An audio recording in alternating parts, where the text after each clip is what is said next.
दोस्तों, मेरी सौतेली माँ मीना, वो आज एक ऐसी ड्रेस में थी जो उसके शरीर के हर उभार को उभार रही थी।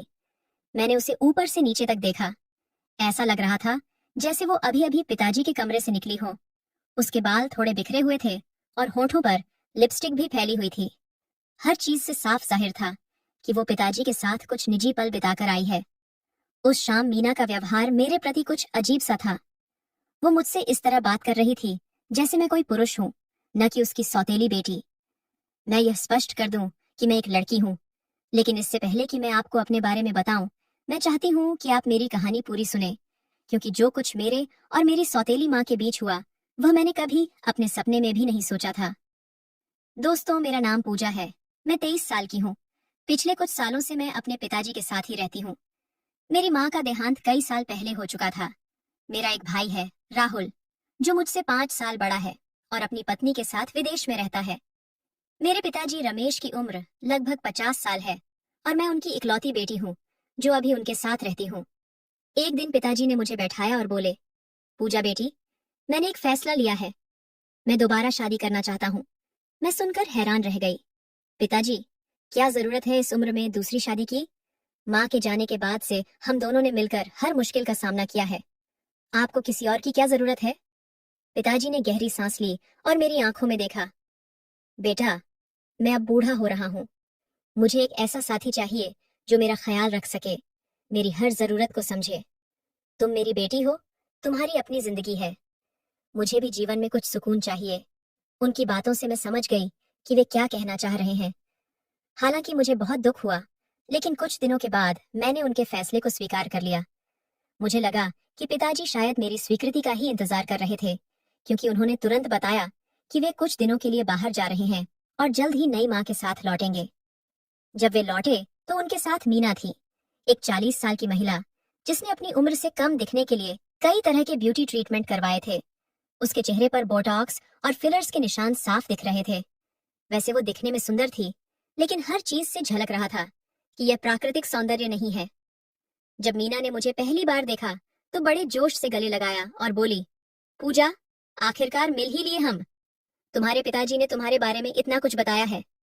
हमने थोड़ी बातें की और मैंने उसके बारे में जानने की कोशिश की। वो एक बिजनेस वुमन थी जो पिताजी से एक बिजनेस मीटिंग में मिली थी।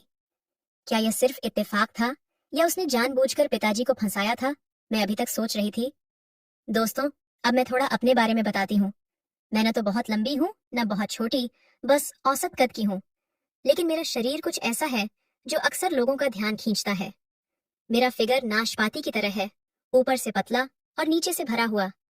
जब भी मैं बाजार या बस में जाती हूँ, लोगों की निगाहें मुझ पर टिक जाती हैं। कई बार तो मुझे बहुत अजीब महसूस होता है, लेकिन मैं इन सब चीजों को अनदेखा करने की कोशिश करती हूँ।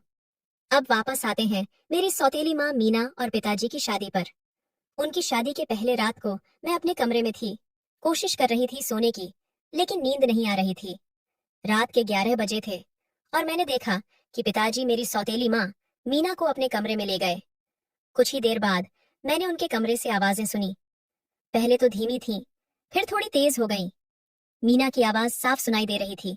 वो कुछ ऐसा कह रही थी जो एक पत्नी अपने पति से उनके निजी पलों में कहती है। मुझे समझ आ रहा था कि वहां क्या हो रहा है, लेकिन अचानक मीना की आवाज नाराजगी से भर गई। मेरी सौतेली माँ, मीना मेरे पिताजी से बोल रहे थे। यही था वो महान अनुभव जिसकी तुम बड़ी बड़ी बातें करते थे।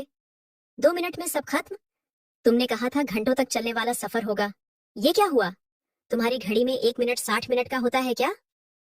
मैं समझ गई कि पिताजी की उम्र का असर उनकी शारीरिक क्षमता पर पड़ रहा है, जो एक 50 साल के व्यक्ति के लिए स्वाभाविक था। मीना को शायद इसकी उम्मीद नहीं थी, या उसने पिताजी से यह बात छिपाई थी कि उसकी अपेक्षाएं बहुत ज्यादा हैं। उसके बाद मैंने पिताजी की धीमी आवाज सुनी। वो माफी मांग रहे थे और कह रहे थे कि अगली बार बेहतर होगा। मीना ने कोई जवाब नहीं दिया, बस दरवाजा खोला और बाहर निकल आई।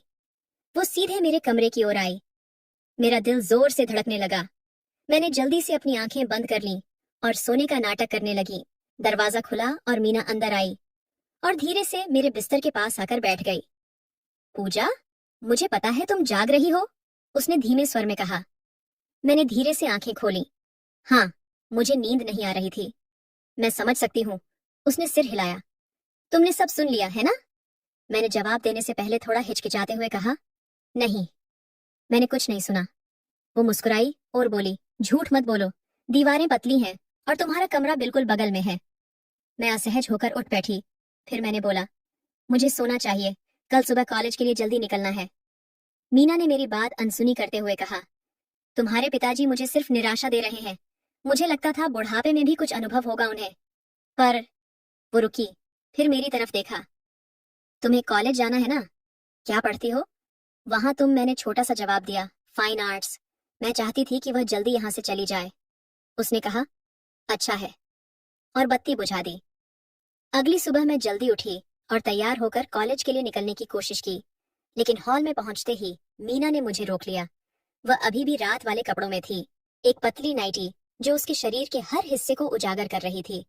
फिर उसने मुस्कुराते हुए पूछा, इतनी जल्दी कहाँ जा रही हो? मैंने बिना उसकी तरफ देखे जवाब दिया, कॉलेज जा रही हूँ। वो सोफे पर बैठते हुए बोली, थोड़ी देर बैठो ना पूजा, हमें थोड़ा बात करना चाहिए। मैंने बोला, नहीं, मुझे देर हो रही है, बस 5 मिनट। उसने आग्रह किया, देखो, मुझे माफ कर दो अगर कल रात मैंने कुछ ज्यादा ही आवाजें निकाल दी थी, पर समझो मेरी हालत। मैंने सोचा था शादी के बाद जिंदगी बदल जाएगी, लेकिन आपके पिताजी से कुछ हो नहीं रहा है। मैंने कंधे उचकाए और बोली, ये आप दोनों के बीच की बात है, मुझे इसमें मत घसीटो। नहीं समझ रही हो तुम। मीना आगे बोली, हम दोनों औरतें हैं, एक दूसरे को समझ सकती हैं। मुझे अपनी सौतेली माँ के बजाय एक दोस्त समझो। मैंने हार मानते हुए कहा, ठीक है, क्या बात करनी है तुम्हें? मीना ने फिर से मुस्कुराया और पूछा, पूजा, क्या तुम किसी को पसंद करती हो? तुम्हारी लाइफ में कोई स्पेशल है? ये सवाल मुझे अजीब लगा। नहीं, पर तुम ऐसा क्यों पूछ रही हो? क्योंकि मेरी जिंदगी में भी कभी कोई ऐसा नहीं था जिससे मैं सच्चा प्यार कर सकूं। उसने गहरी सांस लेते हुए कहा, मैंने तुम्हारे पिताजी से सिर्फ इसलिए शादी की क्योंकि मुझे एक सहारा चाहिए था। पिछली शादी के बाद से मैं अकेली थी, चाहती थी कोई मेरा ध्यान रखे, मेरे खर्चे उठाए, मुझे वो सुख दे जिसकी मैं हकदार हूँ। मीना की आंखों में नमी आ गई, लेकिन मुझे नहीं पता था कि वो इतने कमजोर होंगे इस मामले में। वो अपना दिल खोलकर मुझसे बात करने लगी, अपने अकेलेपन के बारे में, अपनी पिछली शादी के बारे में जो टूट गई थी, अपने सपनों के बारे में जो अधूरे रह गए थे। धीरे धीरे मुझे लगने लगा कि शायद मैं उसके बारे में गलत थी। शायद वो सिर्फ पैसों के लिए पिताजी से शादी नहीं की थी। हम दोनों सोफे पर बैठे थे और अचानक उसने मुझे गले लगा लिया। मैं हैरान रह गई। अरे, ये क्या? मैंने पूछा, तुम तो बहुत संवेदनशील निकली। उसकी आंखों में उदासी साफ झलक रही थी और वो मेरे गले लगकर रोने लगी। मैंने उसे सांत्वना देते हुए कहा, शांत हो जाओ, सब ठीक हो जाएगा। तुम जानती हो, पिताजी की उम्र ज्यादा है, उनसे ज्यादा उम्मीद मत रखो। हाँ, मुझे पता है, उसने सिसकते हुए कहा, लेकिन मैं क्या करूं? मुझे इन चीजों की जरूरत है, और जैसा तुम देख रही हो, तुम्हारे पिताजी इन मामलों में कुछ खास नहीं कर पाते। फिर मैंने पूछा, तो अब तुम क्या करोगी? मीना ने मेरी तरफ देखा। उसकी आंखें अब भी नम थीं, लेकिन उनमें एक अजीब सी चमक आ गई थी। वो मेरे और करीब सरक आई और बोली, हम दोनों यहाँ हैं ना? उसने धीमे स्वर में कहा, हम ये सब अभी कर सकते हैं। क्या मतलब? मैंने अचकचाकर पूछा, तुम किस बारे में बात कर रही हो? वह मेरे बालों को छूने लगी, मेरे गले के पास सूंघने लगी। मैं जड़वत हो गई। ये क्या कर रही हो मीना? मैंने उसे धक्का देकर दूर करते हुए कहा, क्या हो गया है तुम्हें? सच कहूं पूजा, उसने मेरी आंखों में देखा, जब से मैंने तुम्हें देखा है, तुम मेरे दिमाग से निकल ही नहीं रही हो। तुम इतनी प्यारी और समझदार हो। वो और करीब आई, इतना करीब कि मैं उसकी सांसों की गर्माहट महसूस कर सकती थी। चलो ना, मेरे साथ रहो। जो कुछ भी होगा वो सिर्फ हम दोनों के बीच रहेगा। और मुझे पता है, तुम भी इन चीजों के बारे में जानती हो। तुम्हारे पिताजी ने मुझे बताया है कि उन्होंने कई बार तुम्हारे कमरे से कुछ खास आवाजें सुनी हैं। मैं सन्न रह गई। क्या? ये तुम क्या कह रही हो? पिताजी ने ऐसा कुछ नहीं कहा होगा। और वैसे भी यह मेरी निजी बात है, तुम्हें इससे कोई लेना देना नहीं। उसने मेरे हाथ पर अपना हाथ रखते हुए कहा, डरो मत पूजा, सब कुछ हमारे बीच ही रहेगा, सिर्फ मैं और तुम। मुझे अपनी दोस्त समझो और बाकी मैं संभाल लूंगी। फिर मैंने डरते हुए पूछा, तुम क्या करने वाली हो? वो हल्के से मुस्कुराई, उसके होठों पर एक रहस्यमय मुस्कान थी। तुम बस चुप रहो, मैं तुम्हें अभी बताती हूँ। अब देखो मैं क्या करती हूँ। उसने धीरे से मेरा हाथ पकड़ा और मुझे सोफे पर और करीब खींच लिया।